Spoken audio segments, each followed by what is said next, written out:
श्री स्वामी समर्थ. रिलेशनशिपमध्ये तुमच्यावर रडण्याची वेळ काय येते? हे ऐकायला खूपच वेगळे वाटेल, पण हे खरे आहे. कारण कळत नकळत आपण आपल्या जोडीदारासमोर स्वतःला एकदम वेड्यासारखं दाखवतो. असं का होतं आणि आपल्याला काय करायला पाहिजे हे जाणून घेऊया या व्हिडिओमध्ये. जेव्हा आपण एखाद्या रिलेशनशिपमध्ये असतो तेव्हा काय होतं? नकळतपणे आपण आपल्या जोडीदाराच्या इशाऱ्यावर नाचायला लागतो. आपण प्रत्येक गोष्ट ही त्यांच्या मनासारखी करण्यासाठी प्रयत्न करत असतो. जेव्हा त्यांना आपल्याशी बोलायचे असते तेव्हा आपण बोलतो. जेव्हा त्यांना आपल्याला भेटूशी वाटते तेव्हा आपण भेटतो. म्हणजे जे काही होतं ते त्यांच्या इच्छेप्रमाणे होतं. म्हणजे छोट्या छोट्या गोष्टी, ते छोटी गोष्ट असली तरी त्यांना हवी तशी आपण करत असतो. म्हणजे एक प्रकारे आपण आपल्या आयुष्याचा रिमोट त्यांना दिलेला असतो. त्यांनी बटन दाबायचं आणि आपण तसं वागायचं. त्यामुळे त्यांना सवय लागते परिस्थितीला कंट्रोल करण्याची. आणि मग ते नेहमीच परिस्थितीला कंट्रोल करण्यावरच लक्ष ठेवतात. त्यांना असे वाटते की जे काही होईल ना ते त्यांच्या हिशोबानेच झाले पाहिजे. म्हणजे चुकी कोणाचीही असू द्या, तुमची असू द्या किंवा त्यांची असू द्या, ते नाराज होऊन बसणार आणि तुम्ही त्यांच्याशी समोरून येऊन बोलावे अशी अपेक्षा करणार. ते बिझी असतील तर ते अजिबातच तुमच्याशी बोलणार नाहीत. पण जर तुम्ही बिझी असाल तर ते तुमच्याशी बोलण्याचा प्रयत्न करतील.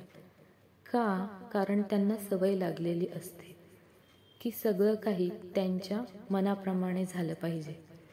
ज्या दिवशी त्यांच्या मनाप्रमाणे काही झालं नाही तर मग ते आपल्यापासून थोडं अंतर ठेवून वागायला लागतात. मग हळूहळू ते आपल्याला उलटसुलट बोलायला लागतात. आपल्याला त्रास होईल असं वागतात. आपल्याला इज्जत देत नाहीत.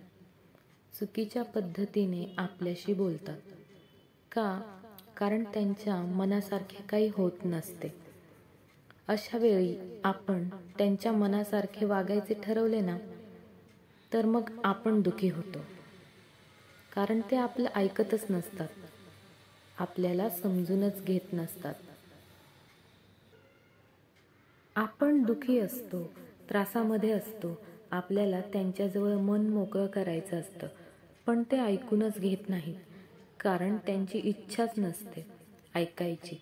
आणि त्यांना हेही माहीत असतं की आपण त्यांना सोडून कुठेच जाणार नाहीये.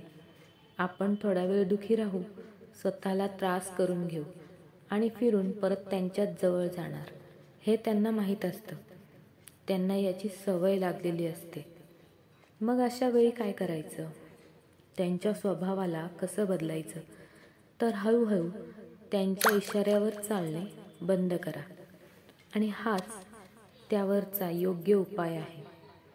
एका दिवसात काहीच होणार नाही. हळूहळू तुम्हाला तुमचा स्वभाव बदलावा लागेल.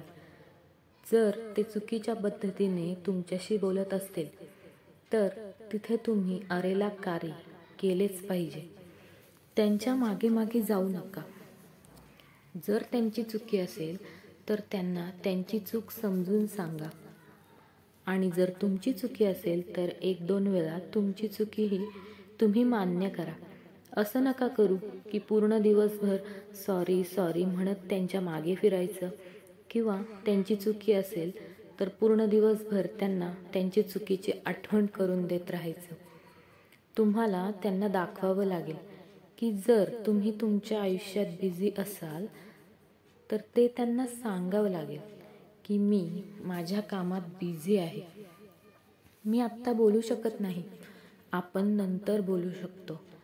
असं करू नका की आपलं सगळं कामधाम सोडून तुम्ही लगेच त्यांच्याशी बोलायला जाणार.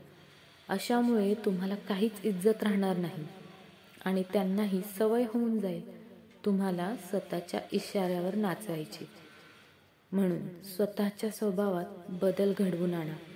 आणि हे एका दिवसात होणार नाही, तर तुम्हाला हळूहळू या गोष्टीची सुरुवात करावीच लागेल. मग पुढच्या वेळी ते जेव्हा तुमच्याशी चुकीच्या पद्धतीने बोलतील तेव्हा तुम्ही लगेच त्यांना सॉरी म्हणू नका. त्यांना सांगा की प्लीज माझ्याशी अशा पद्धतीने बोलू नका. ते जर तुमच्याशी चुकीच्या पद्धतीने वागत असतील तर तुम्ही तिथेच तुमचे बोलणे थांबवा. अशी सवय तुम्हाला लावून घ्यावी लागेल, तरच त्यांच्या स्वभावात थोडा तरी बदल होईल. आणि दुसरी गोष्ट म्हणजे त्यांच्यासमोर स्वतःला एकदम असमंजस असे दाखवू नका. म्हणजे बघा, तसं तर आपल्याला पूर्ण जगातली सगळीच माहिती असते, पण जेव्हा आपण नात्यात असतो त्यावेळी आपल्या जोडीदारासमोर आपण असं राहतो जसं की आपल्याला कुठल्याच विषयाचे फार काही ज्ञान नाही. त्यांनी सांगितले त्याच गोष्टींवर विश्वास ठेवायचा. त्यांनी सांगितले तेच ऐकायचे. आपल्याला स्वतःचे असे मत आहे हेच आपण विसरून जातो. आपण दुःखी जरी असलो तरी स्वतःकडे लक्ष देत नाही. आपण नेहमी रडत रडत त्यांना सांगतो की माझं तुझ्यावर खूप प्रेम आहे, तुझ्याशिवाय मी जगू शकत नाही. यामुळे ते तुम्हाला दुर्लक्ष करतात व त्यांना माहिती असतं की आता हे आपल्याशिवाय कुठेच जाऊ शकत नाहीत. असं रडत रडत सांगण्यापेक्षा स्ट्रॉंग बना आणि स्ट्रॉंग बनून त्यांना सांगा की तुमचं त्यांच्यावर किती प्रेम आहे. स्ट्रॉंग बनून सांगायचं म्हणजे काय करायचं, तर आधी रडणे सोडून द्या. जेव्हा ते तुमचं बोलणं ऐकायला तयार असतील तेव्हा त्यांना तुमच्या फिलिंग्स सांगा. आणि ते जर ऐकून घ्यायला तयारच नसतील तर तुम्ही त्यांना काहीच सांगू नका. जर जबरदस्तीने आपण सांगायला गेलो तर आपण आपलीच इज्जत कमी करून घेत असतो. त्यामुळे न सांगितलेलेच बरे. कारण तुम्ही जबरदस्ती सांगायला गेलात तर ते तुम्हाला दुर्लक्ष करतील किंवा ऐकून न ऐकल्यासारखं करून निघून जातील. यामुळे तुम्हाला जास्त त्रास होईल आणि मग एकमेकांना अपशब्द बोलून भांडत बसण्यापेक्षा थोडा वेळ लांब राहिलेले कधीही चांगलेच. स्वतःला आणि त्यांनाही थोडा वेळ द्या विचार करण्यासाठी. मग ज्यावेळी तुम्ही त्यांच्या मागे मागे जाणे सोडून देणार ना, मग ते स्वतःच विचार करायला लागतील आणि ते स्वतः तुमच्याशी बोलू लागतील. व्हिडिओ आवडला असेल तर लाईक, शेअर आणि सबस्क्राईब नक्की करा. व्हिडिओ कसा वाटला यासाठी कमेंटही नक्की करा. धन्यवाद.